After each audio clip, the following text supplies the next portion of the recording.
میرے مالک ہدایت دے، ہدایت کا میں طالب ہوں۔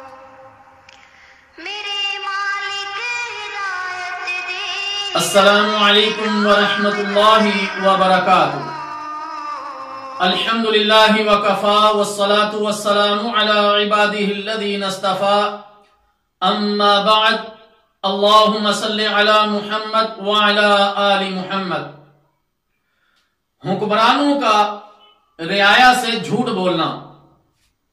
اپنی رعایا سے جھوٹ بولنے والے حکمرانوں کو قیامت کے روز 4 سزائیں ملیں گی۔ نمبر 1، اللہ تعالیٰ جل شانہ اس سے کلام نہیں فرمائے گا۔ نمبر 2، اللہ تعالیٰ جل شانہ اسے پاک نہیں فرمائیں گے۔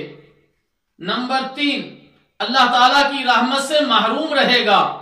نمبر 4، جہنم میں عذاب علیم سے دوچار ہوگا۔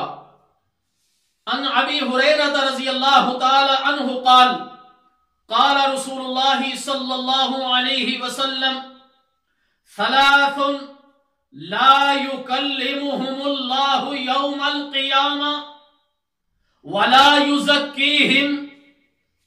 قال ابو معاویہ رضی اللہ تعالی عنہ ولا ينظر الیہم ولہم عذاب علیم، شیخ زان وملک کذاب وعائل مستکبر۔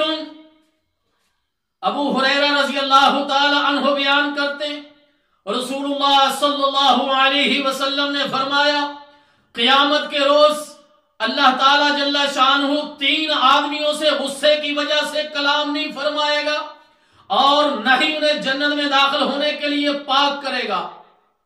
ابو معاویہ رضی اللہ تعالی عنہ حدیث کے راوی فرماتے، اور نہ ہی اللہ تعالیٰ ان کی طرف نظر کرم فرمائے گا اور ان کے لیے دردناک عذاب ہوگا۔ ان میں سے ایک بوڑھا زانی بھی ہے، دوسرا جھوٹا حکمران اور تیسرا متکبر فقیر۔ اسے امام مسلم نے روایت کیا۔ اللہ تعالیٰ جل شانہ سے دعا ہے کہ اللہ تعالیٰ ہمارے حکمرانوں کو اللہ تعالیٰ جل شانہ کے اور پیارے نبی صلی اللہ علیہ وسلم کے ان احکامات پر عمل کرنے کی توفیق عطا فرمائے اور اپنی ذمہ داریوں کا احساس کرنے کی توفیق عطا فرمائے اور ہر اس فعل، ہر اس کام سے بچنے کی توفیق عطا فرمائے جس سے اللہ کی ناراضگی اور اللہ کا غضب نازل ہوتا ہے۔ والسلام علیکم ورحمۃ اللہ وبرکاتہ۔